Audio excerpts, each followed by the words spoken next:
अस्सलाम वालेकुम, नमस्कार, सत श्री अकाल एंड गुड इवनिंग। मैं हूं अर्ज़ू काज़मी और आप देख रहे हैं पॉइंट ऑफ व्यू।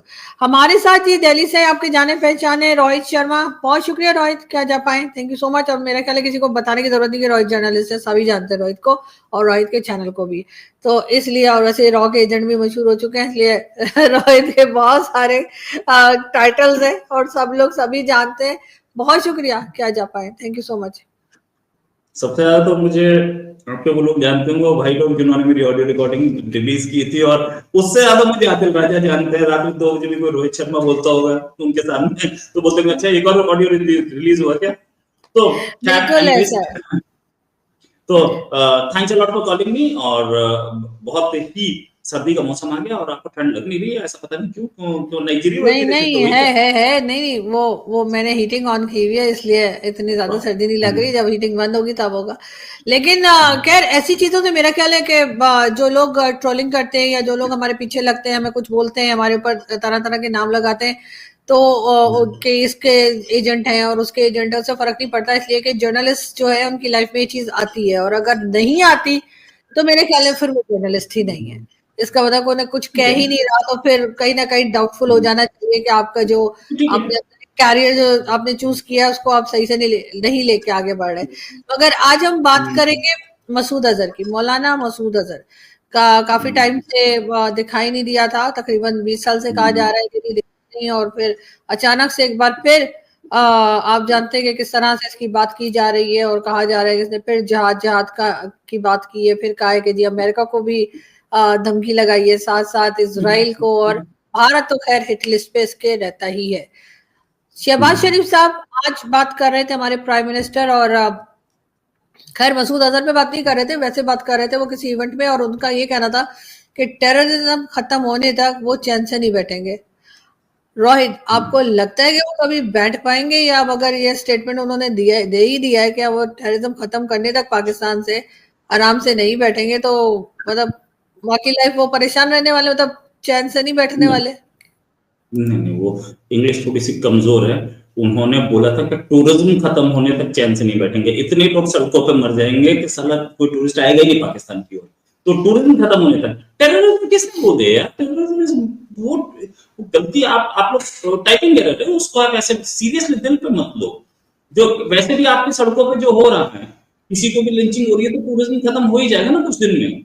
वो खत्म हो जाएगा, तो वो चैन से नहीं बैठेंगे जब तक खत्म नहीं हो जाएगा। तो इट इज ऑल कि कितने दिन में खत्म होगा। पहले आपने एक प्रियंका कुमार मार दिया, फिर उसके बाद एक बेल्जियम के साथ गैंगरेप हुआ, फिर उसके बाद वो क्या बोलते हैं उसे, एक आदमी ने बोला कि भैया बकरा नहीं काटा इस साल, तो उसको लटका दिया। धीरे धीरे करके पाकिस्तान इतना अनसेफ हो जाएगा, मीनारे पाकिस्तान जैसे 15-20 इंसिडेंट और हो जाएंगे, तो जल्दी टूरिज्म खत्म हो जाएगा पाकिस्तान में। वो बोल रहे बिल्कुल। लेकिन मसूद अजहर के दोबारा बाहर आ जाने को आप कैसे देख रहे हैं, कि दोबारा उसकी न्यूज, मतलब बाहर आ जाने से मतलब कहा जा रहा है कि वो कहीं भावलपुर में किसी जगह पर जो है उसने स्पीच की है और अपने लोगों से बात की है, और एक बार फिर उसने यूएस का नाम लिया, इसराइल का नाम लिया है, भारत का नाम लिया, और आपकी तरफ से भी आपने भी मुझे दिखाया था कि 1-2 न्यूज़पेपर्स में आपकी तरफ की मिनिस्ट्री या आपकी तरफ के जो लोग हैं उनकी स्टेटमेंट्स आई हैं कि इस चीज को जो है बहुत सीरियसली लिया जाएगा। तो आप किस तरह देखते हैं इस सारी न्यूज को? मसूद अजहर लंबे टाइम से इंडिया में वांटेड है। इंडिया में छोड़िए, इंटरनेशनली वांटेड है। और कुछ ऐसे सूरत हाल है कि ये जो आदमी है ये कहाँ है, इसको कहाँ छुपाया हुआ है, कौन से सेफ हेवन में छुपाया हुआ है, आज तक नहीं पता लगा। ये काफी लंबे टाइम बाद हमें दिख रहा है। क्यों हमें लंबे टाइम बाद दिख रहा है? एक कि जितने भी हमने देखे हैं अभी हाल में अननोन गनमैन ने जितने लोगों को मारा है, उससे मसूद अजहर तो डरा ही हुआ था, दूसरे भी डरे थे, इसका काडर भी डरा हुआ था, इसके लोग भी डरे हुए थे, इसके इसके इसके जो second in command, third in command, left right, ये सारे डरे हुए थे। कहीं ना कहीं इसका बाहर आना ये बताता है कि ये उनको हौसला दिलाना चाहता है कि मैं हूं और मैं कुछ नहीं होने दूंगा, तुम्हें बचा के। पहली चीज। दूसरी चीज, जो आपने फोटो दिखाई, ये 20 साल, तकरीबन 20 साल पुरानी फोटोग्राफ। ये बहावलपुर में स्पीच दे रहा है और वहां कोई कैमरा नहीं था, मोबाइल कैमरा। मोबाइल तो है ना सबके सामने। ये फोटो कितने साल पुरानी है, इसकी लेटेस्ट फोटोग्राफ्स अभी हमें नहीं दिख रही। दाऊद की भी कोई लेटेस्ट फोटोग्राफ नहीं है। विवेक अग्रवाल ने अपनी किताब में छापी है और वही सब यूज कर रहे हैं, वो लेटेस्ट फोटोग्राफ वही है। इसकी भी ऐसी कहानी। ये जो गेम चल रहा है, ये गेम बहुत ही सीरियस है। अच्छा, मिलिटेंसी या बोलिए आतंकवाद, टेररिज्म आखिरी सांसें गिन रहा है अपना जम्मू एंड कश्मीर में। तो वहां पर ये कहीं ना कहीं वहां पर कहीं ना कहीं उसमें सांस फूंकने की कोशिश है, उसको ऑक्सीजन देने की कोशिश है, इसलिए ये बाहर आया और आगे। ठीक है, अब दूसरी चीज कि पाकिस्तान की वो एजेंसीज जिनके पास इतना टाइम है, मीरा और आदिल राजा का फोन रिकॉर्ड कर रहे हैं, यार इन पे भी देख लो, ये इंटरनेशनल एजेंसी, ये इंटरनेशनल टेररिज्म है, आप रिकॉर्ड करके लाए हो और उस पर आपने ये आदिल राजा का कोर्ट मार्शल भी कर दिया। चलो बड़ा अच्छा काम है, आपका ऑफिसर था, आपने कोर्ट मार्शल, मेरा क्या लेने देना जी, मेरी तनख्वाह से 10 रुपए का फर्क नहीं पड़ता, मेरी तनख्वाह मेरे अकाउंट में जाती है, तो मैं उससे क्या लूं। लेकिन हाँ, देखने वाली बात ये है कि ये सारी एजेंसीज इनको मसूद अजहर दिखता नहीं कहां है, इनको हाफिज सईद नहीं दिखता कहां है, इनको लखवी नहीं दिखता कहां है। ये बोलते हैं टेररिज्म आतंकवाद के विक्टिम है हम। ये तीन जो आपने जवाई बैठा रखे हैं, क्यों बैठा रखे भैया? कोई रीजन तो होगा। इनको दामादों की तरह क्यों पाला जा रहा है? अच्छा चलो, मैंने मान लिया तुम जो कर रहे हो, ठीक है, फाइन। अच्छा, एक चीज कि ये सामने आया, इंडिया का बहुत स्ट्रॉन्ग रिएक्शन है इस पे। इंडिया के एक्सटर्नल अफेयर्स मिनिस्ट्री के स्पोक्स पर्सन जो हैं रणवीर जायसवाल साहब, उन्होंने सीधे बोला कि भाई ये आदमी जो है ये वांटेड है, इसे अरेस्ट करना चाहिए, इस पे एक्शन होना चाहिए। एक्शन क्यों नहीं लिया जा रहा? पाकिस्तान की तरफ से कोई रिएक्शन कभी तक आया नहीं और मुझे लगता नहीं कि वो आएगा। बहावलपुर हमेशा से इनका हब रहा है। बहावलपुर, ओकाड़ा, ये रीजन जो है ना, यहाँ पर ये या तो इनके हेडक्वार्टर रहे हैं या इनके एफिलिएट्स रहे हैं और ये आराम से जाके छुप जाते हैं। इनिशियली जब बालाकोट स्ट्राइक हुई थी, उस समय एक इंडियन एयरफोर्स की कुछ प्लेन मूव किए थे पंजाब की ओर और बहावलपुर की ओर, तो सब देख करके उसी साइड कन्वर्ज हुए थे। पाकिस्तानी एयरफोर्स के जितने प्लेन थे वो सारे बहावलपुर की ओर कन्वर्ज हुए थे और इसलिए कन्वर्ज हुए थे कि उन्हें लग रहा था कि बहावलपुर पे अटैक। लेकिन जब उस साइड से कश्मीर के ऊपर उड़ते हुए प्लेन बहावलपुर की ओर पहुंच गए, तो तब इधर से कश्मीर की ओर से प्लेन निकले और उन्होंने जाके अटैक किया, वापस आ गए। इंडिया कैमोफ्लेज कर रहा था कि हम बहावलपुर पे हमला करने जा रहे हैं। बहावलपुर एक टारगेट है, ये पाकिस्तान को भी पता था, इसलिए बहावलपुर एक प्रॉब्लम है, नो डाउट अबाउट इट। अब दूसरी बात, ये पूरा रीजन जो है बहावलपुर और ये उसका आसपास का रीजन है, ये यहाँ आज से नहीं, वो जमाने गए जब पेशावर की गलियों में आतंकवाद पनपता था। अब इन रीजन में इनके हेडक्वार्टर्स हैं, सेफ हेवन्स हैं और कहने के लिए ये सब अपनी एम्बुलेंस चलाते हैं, सब अपनी टैक्सी चलाते हैं, सब अपनी कुछ चला रहे हैं। अब तीसरी इंपॉर्टेंट चीज कि ये सारे के सारे हैं, आज क्या जरूरत पड़ी इसको आने की बाहर? इतने दिन से ये बाहर नहीं था क्योंकि पाकिस्तान में पाकिस्तान की जो सिक्योरिटी एजेंसीज हैं, मैं उसमें सारी शामिल कर रहा हूं, मैं किसी एक एजेंसी का नाम ही नहीं ले रहा, उसमें सारी शामिल है। उसमें एंटी टेरर डिपार्टमेंट भी बोल रहा हूँ, उसमें मैं पुलिस भी बोल रहा हूँ, उसमें मैं फ्रंटियर भी बोल रहा हूँ, सारे बोल। ये सब के सब क्या फेल नहीं हो गए टेरर को टैकल करने में? हर जगह हम देख रहे हैं कि अटैक पे अटैक हो रहे हैं और ये सब हाथ पे हाथ धरे बैठे हैं, कोई ये दिखा नहीं पा रहे, तो कहीं तो अचीवमेंट दिखे। और एक जनाब जो कि पाकिस्तान में सर्वे सर्वा हैं, तो वो उनके लिए एक प्रॉब्लम आ जाती है सामने कि आपके होते हुए हम महफूज कैसे नहीं। ये क्वेश्चंस पूछे जा रहे हैं और क्वेश्चंस ये पूछे जा रहे हैं तो दिखाने के लिए ये मसूद अजहर सामने आए कि देखो हम Kashmir, now they just want to turn the attention towards Kashmir कि हम we have failed on our domestic front, हम वो करना चाहते हैं, हम कश्मीर की ओर करना चाहते हैं। बस ये हो रहा है, इससे ऊपर कुछ नहीं हो रहा है। पाकिस्तान अपने मुंह से कश्मीर बोले, यहां एक प्रॉब्लम है। यहां प्रॉब्लम यह है कि एफएटीएफ की ग्रे लिस्ट में दोबारा जाने का डर है, इसलिए वो कश्मीर भी नहीं चीखेगा, इसमें वो टेररिज्म भी नहीं चीखेगा, बहुत सारी प्रॉब्लम है। लेकिन ये जो नॉन स्टेट एक्टर्स है, इनसे तो बुलवा सकता है ना, वही हो रहा है। एक मैसिव फेलियर है पाकिस्तान की तरफ से।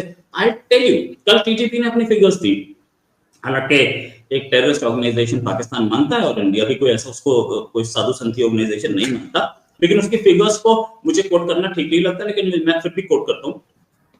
On an average 3 attacks per day, on an average 5-6 deaths per day. Deaths in the sense killings per day, killings of Pakistani security forces. अगर वो सारा के सारे फैक्ट्स मेरे हाथ में हो तो अभी, क्योंकि अभी मैंने कल परसों उस पर एक वीडियो बनाया अपने चैनल पे, वो अवेलेबल है। ये 3 attack per day TTP claim कर रहा है, तो एक तो कर रहा होगा, या एक भी नहीं कर रहा, डेली एक अटैक नहीं है और उसको 3 अटैक मान रहा है, बोल रहा है, तो ये तो पाकिस्तान क्लियर कर सकता है ना कि बकवास कर रहा है, झूठ बोल रहा है। ऐसा कुछ बोला भी नहीं है। और 3 अटैक्स पर डे अगर टीटीपी क्लेम कर रहा है, बीएलए अलग है और बीएलएफ अलग है, अगर ये सारे क्लेम कर रहे हैं तो on an average 5-6 attacks per day, तो कहां है इंटेलिजेंस? सबके सब रोहित शर्मा की फोन रिकॉर्ड करते रहोगे, अरे भैया उसके भी कर लो कुछ, पकड़े जाओ, तुम्हारे घर में घुस के मार रहा हो, दैट्स द प्रॉब्लम। इसलिए अजहर मसूद सामने आए, मसूद अजहर सामने आए कि देखो पुलवामा वाज एन अचीवमेंट, बोला था डब्बू जी ने, वैसा ही ये है, ये बता रहे हैं कि देखो मसूद अजहर हम कश्मीर में काम, बस इसलिए। लेकिन कई कई कंट्रीज के हेड अभी रिसेंटली जब पाकिस्तान विजिट पर आए तो कश्मीर तो किया गया है शहबाज शरीफ साहब की तरफ से। अभी भी 1-2 कंट्रीज के जो विजिट्स थे पाकिस्तान में, तो उनमें उन्होंने कहा, बल्कि उन्होंने जी हाँ वो बोला था तो उसी ने बोल दिया था कि कश्मीर में मान मत करो। हाँ, तो उन्होंने कहा था हम बिजनेस करने आए हैं, हम कोई पॉलिटिकल स्टेटमेंट के लिए नहीं आए। तो इसका मतलब है अभी हमने कश्मीर करना तो हमने नहीं छोड़ा है और शायद छोड़ेंगे भी नहीं। एक चीज होती है कि एक होता है इशू जिसको हम कहीं पे बोलते हैं, ठीक है, हम बोल रहे हैं हमारे एक इशू है, हमने जाके इस इशू को कैटर कर दिया। जैसे इंडिया में कोई भी डिग्नेटरी आएगा, हम क्लाइमेट चेंज पे जरूर बात करते हैं, क्योंकि हम क्लाइमेट चेंज पे एक मेजर प्लेयर में हैं और हम क्लाइमेट चेंज पे भी कर रहे हैं, we are working on it, solar panels और ग्रीन एनर्जी। और आज की डेट में अगर दिल्ली में आप घूमें या एनसीआर में घूमें तो आपको हर 10 में से 1 या 2 कार ग्रीन नंबर प्लेट वाली दिख जाएंगी, दैट मींस इलेक्ट्रिक व्हीकल है। मतलब इस लेवल पे इलेक्ट्रिक व्हीकल्स आ चुके हैं। हम हर आदमी से क्लाइमेट चेंज बात करते हैं, आप आदमी से कश्मीर बात करते हैं, वो सही बात है, वो मानते हो, लेकिन तुम ज्यादा उछलोगे तो हम लोग जाएंगे फिर से एफएटीएफ के, देख लो यार कश्मीर में हमारे यहाँ पे हमले होते हैं, ये कश्मीर चीख रहे हैं, बताओ क्या करना है आप तुमने, एफएटीएफ में वापस चले जाओ। इसलिए डर भी है। एक आध बार दुनिया को दिखाने के लिए और अपने लोगों को दिखाने के लिए तो बोला जा सकता है ना, वो बेचारा आया था उसको वो बेलारूस वाला, उसको कश्मीर से सुना दिया, उसने बोला भाई क्या बात करो, मैं तो कश्मीर की बात करूँ, मैं जानता भी नहीं कश्मीर है, तो बन गया। तो ऐसा होता है, डोंट वरी, देखा इंडिया है बिल्कुल ऐसा ही है। लेकिन दूसरी तरफ अगर हम थोड़ी सी बात करें आपसे इसके साथ साथ क्रिकेट की, तो अब क्रिकेट के लिए तो खैर मान गए कि पाकिस्तान नहीं आएगी आपकी टीम, उसके बजाय दुबई वगैरह में मैच होगा। लेकिन फिर ये बात भी मानी गई है आपके मीडिया के ऊपर अभी तक ये खबरें कि फिर पाकिस्तान भी भारत नहीं आएगा, अगर भारत कोई टूर्नामेंट करेगा तो पाकिस्तान की टीम भी नहीं आएगी। तो मतलब समझ नहीं आ रही, एक दूसरे के नहीं आएंगे मगर एक दूसरे के साथ खेलेंगे, ये किस तरह की नाराजगी चल रही है, ये कैसी नाराजगी चल रही है? हमारी ऑब्लिगेशन है इंटरनेशनल टूर्नामेंट। अच्छा ये गलती हुई कहाँ, जिस दिन ये अवार्ड हुआ था चैंपियंस ट्रॉफी, उस समय हमारे चीफ जो थे सौरव गांगुली और पाकिस्तान के चीफ जो थे रमीज रजा, दोनों ने उस समय बोला कि अच्छा बाद में देख लेंगे। ये प्रॉब्लम वहीं पर सॉल्व होनी चाहिए थी कि आप कैसे करोगे, बाद में देख लेगा मतलब क्या है कि आगे टल गया और आगे आप सब अपना स्टैंड ले रहे हैं, दैट्स द प्रॉब्लम। अच्छा अब इंडिया नहीं आएगा तो 3 टूर्नामेंट्स हैं, 3 में से एक में हम बांग्लादेश के साथ होस्ट कर रहे हैं, एक हम नहीं होस्ट कर रहे हैं और एक हम होस्ट कर रहे हैं श्रीलंका के साथ मिलकर। तो श्रीलंका के साथ मिलकर के जो होस्ट कर रहे हैं भाई साहब वो देख लें, वो पाकिस्तान श्रीलंका में खेल लेगा, एक बांग्लादेश के साथ पाकिस्तान बांग्लादेश के साथ खेल लेगा, बाकी जो बच गया एक वो उस पर हम देख लेंगे क्या करना है। ये चीज हो सकती है। बाकी पाकिस्तान नहीं आएगा तो पाकिस्तान की टीम को वो होस्ट नहीं मिलेंगे, वो एड्स नहीं मिलेंगे।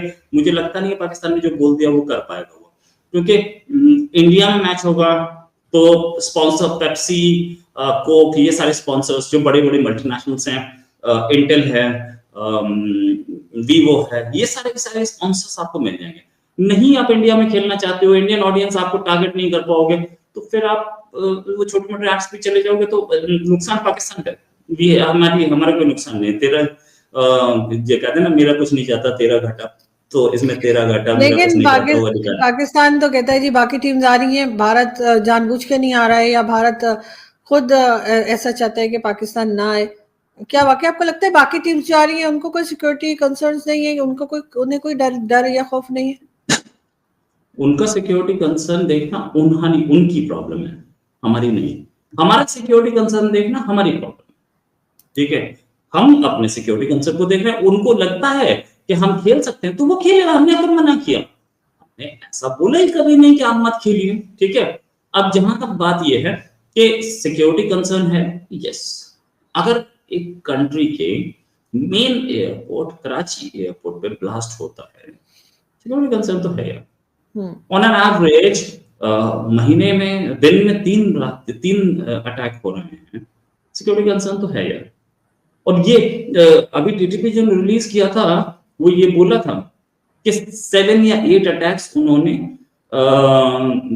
पंजाब में भी किए 1 महीने में। तो उनके ऑपरेशंस हो रहे हैं, उन्होंने सारी डिटेल्स दी हैं। अगर ऐसे में इसमें कंसर्न है तो no doubt about it, we have been taking care of it. और हमारे यहाँ भी हम लोग भी इस कंसर्न को देख रहे हैं। और जहां तक बात है इसके पॉलिटिकल कंसिडरेशंस भी कुछ जरूर हैं, लेकिन एक चीज देखने वाली है, बहुत इंपॉर्टेंट चीज, कि अगर किसी एक पर हमला हो गया, पहले हुई नहीं हमले और उसी पे नहीं हुए, यहाँ तो लिंचिंग का भी डर है, यहाँ तो और दूसरे भी डर है। तो ऐसी चीजों पे, ऐसे टाइम पे अगर आप खेलने जा रहे हैं तो बहुत सीरियस इश्यूज तो है ही। और let's hope for the best कि कुछ गलत ना हो। अगर हो गया तो it will be very serious. और इंडिया पहले दिन से बोलता रहा कि यार वहां कराना प्रॉब्लम है, नो डाउट अबाउट इट। नहीं, आप बिल्कुल ठीक कह रहे हैं। जाहिर है कि जो चीजें भारत ने फेस की हैं, पाकिस्तान और भारत के रिलेशंस जो खराब हुए हैं और जो चीजें फेस की गई हैं, ऑब्वियसली वो दूसरी कंट्रीज ने नहीं की हैं, और इसी वजह से भारत के सिक्योरिटी कंसर्न्स जो हैं वो बाकी कंट्रीज से डिफरेंट भी हैं और ज्यादा भी हैं। बहरहाल बहुत शुक्रिया रोहित कि आज आपने ज्वाइन किया, थैंक यू सो मच। बहुत जल्द फिर मुलाकात होगी, बहुत शुक्रिया, थैंक यू।